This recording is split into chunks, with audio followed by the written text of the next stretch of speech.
Au nom du Père et du Fils et du Saint-Esprit. Amen. Allez, alléluia. Allez, alléluia. Évangile de Jésus-Christ selon saint Marc. En ce temps-là, Jésus vit une grande foule.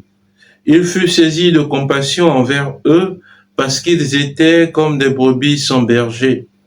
Alors il se mit à les enseigner longuement. Déjà l'heure était avancée. S'étant approché de lui, ses disciples disaient: « L'endroit est désert et déjà l'heure est tardive. Renvoie-les qu'ils aillent dans les campagnes et les villages des environs s'acheter de quoi manger. » Il leur répondit: « Donnez-leur vous-même à manger. » Ils répliquent: « Irons-nous dépenser le salaire de 200 journées pour acheter des pains et leur donner à manger ?» Jésus leur demande: « Combien de pains avez-vous ? » Allez voir. S'étant informés, ils lui disent: 5 pains et 2 poissons. Il leur ordonna de les faire tous asseoir par groupes sur l'herbe verte. Ils se disposèrent par carrés de 100 et de 50. Jésus prit les 5 pains et les 2 poissons, et levant les yeux au ciel, il prononça la bénédiction et rompit les pains. Il les donna aux disciples pour qu'ils les distribuent à la foule. Il partagea aussi les 2 poissons entre eux tous. Ils mangèrent tous et ils furent rassasiés.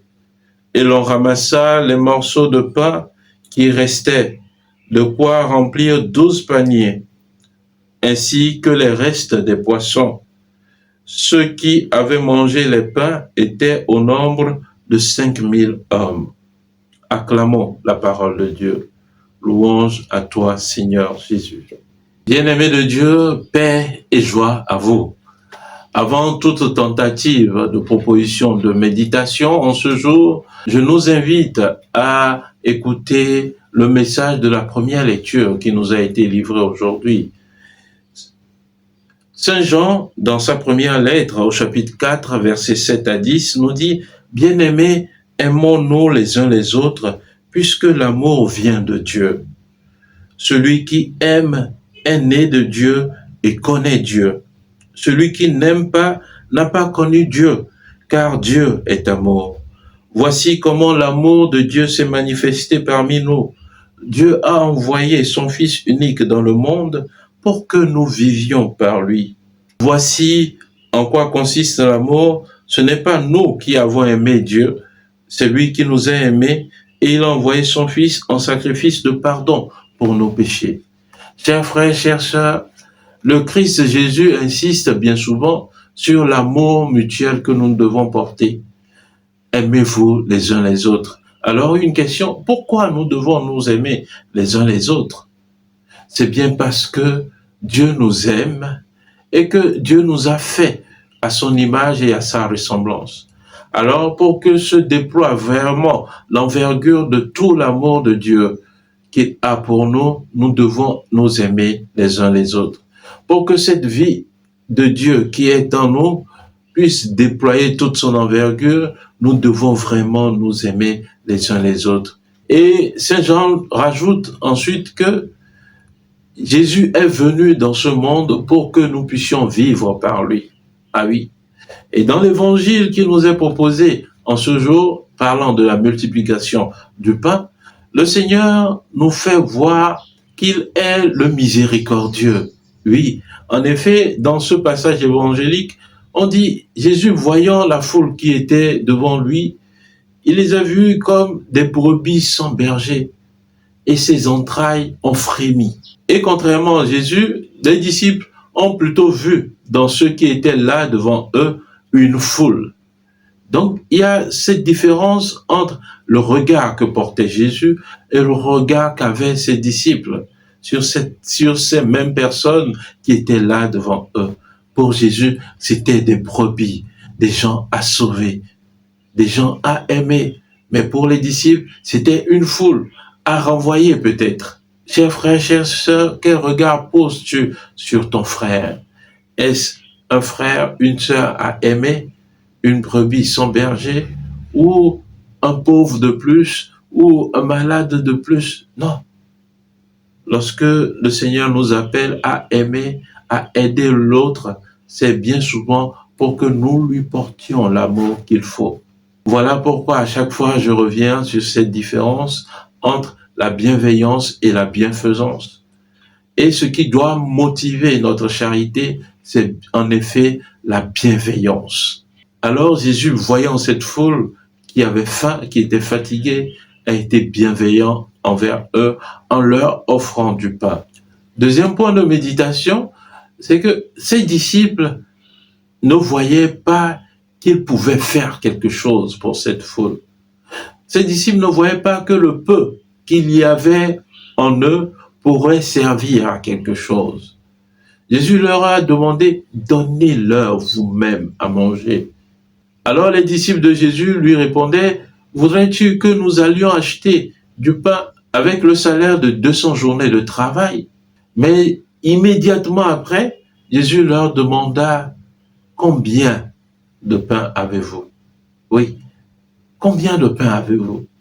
Le peu que nous avons suffit déjà à honorer la gloire de Dieu. Le peu que nous avons suffit déjà à tendre la main vers l'autre. Bien souvent, nous disons que nul n'est assez pauvre qu'il n'ait rien à offrir. Non. Ceux qui sont véritablement pauvres, miséreux, sont parfois même les plus charitables. Chers frères, chères sœurs, ouvrons les horizons de nos cœurs et contemplons la misère de l'autre qui est tout comme nous, fait à l'image de Dieu et à sa ressemblance. Alors Jésus, prenant les 5 pains et les 2 poissons, l'Évangile nous dit que Jésus prononça la bénédiction et rompit les pains. Alors, bien-aimés de Dieu, là est un grand enseignement pour nous. Jésus avait juste 5 pains et 2 poissons entre ses mains. Mais voyant 5000 hommes, on dit, il bénit le peu qu'il avait.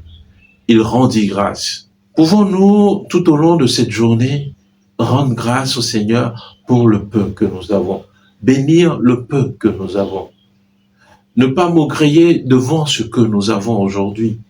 Oui, ne disons pas de mauvaises paroles entre griffes contre notre profession, contre nos enfants, contre le peu que nous avons aujourd'hui, la santé que nous avons, ce qui nous est donné aujourd'hui. Puissions-nous bénir le Seigneur pour ce que nous avons entre nos mains aujourd'hui. Et alors, laissons Dieu accomplir ses merveilles avec le peu que nous lui donnons, le peu que nous bénissons. Enfin, dans la suite de l'Évangile, nous comprenons bien que c'est ces mêmes 5 pains et 2 poissons que Jésus a donnés à ses disciples et qui ont été partagés. Ce peu qui a été béni, ce peu avec lequel il a rendu grâce, c'est ces 5 pains, ce peu-là qui a été donné aux disciples pour qu'ils les donnent à la foule. La foi qu'ont eu ces disciples, tout comme l'évangile de Saint Jean où il parle de ces disciples qui ont puisé l'eau des jarres pour les servir à la table. Nous parlons bien évidemment de la transformation de l'eau en vin au mariage de Cana. La foi qu'ont eu ces disciples. Chers frères, chères sœurs, sommes-nous animés de foi? Jésus donnait à ses disciples 5 pains, 2 poissons. Allez les partager. Et les gens ont mangé et ils ont été rassasiés. Mais d'un même côté, le texte précise que il partagea aussi les 2 poissons entre eux tous. Cela prouve bien que ces 5 pains et 2 poissons qui ont été partagés pour 5000 hommes. Ce n'est pas que lorsque Jésus a pris les pains, il les a bénis, il a levé les yeux au ciel. Ce n'est pas que le pain s'est multiplié en l'air et puis il a donné la multiplication à ses disciples, le pain multiplié à ses disciples. Non, il a redonné les 5 pains bénis à ses disciples, les 2 poissons bénis à ses disciples. Chers frères, chères sœurs, vraiment ouvrons notre cœur à la grandeur de Dieu. Bénissons le Seigneur pour le peu que nous avons et laissons le multiplier parce que nous voulons le distribuer aux autres. Oui, bien-aimés de Dieu, demandons au Seigneur Tout-Puissant d'ouvrir les horizons de nos cœurs, qu'il nous donne d'être miséricordieux envers nos frères et sœurs, que nos entrailles se tournent vers ces frères et sœurs en difficulté, dans le besoin, et que nous puissions bénir le Seigneur pour ce qu'il nous donne aujourd'hui. Prions le Seigneur. Dieu éternel et tout-puissant, nous te rendons grâce pour ce jour nouveau que tu fais lever sur nous, pour les bons et pour les méchants. Merci pour la vie de tous tes enfants, pour tous ceux qui tomberont sur cette vidéo, Seigneur. Que ce message de grâce que tu nous donnes en ce jour puisse vraiment faire naître en nous la charité, puisse vraiment nous donner d'aimer nos frères et puisse nous donner de te bénir à travers le peu que nous avons. Merci Seigneur de nous bénir en ce jour et donne-nous d'être sensibles aux besoins de nos frères et sœurs en humanité. Que nous soyons nous aussi des étoiles qui puissent guider nos frères et sœurs vers la lumière du Christ Jésus. Lui qui vit et règne avec toi dans l'unité du Saint-Esprit, Dieu pour les siècles des siècles. Amen. Et que Dieu Tout-Puissant vous bénisse, le Père et le Fils et le Saint-Esprit. Amen. Excellente journée de prière et de travail et que les bénédictions de Dieu vous accompagnent sans cesse. Amen.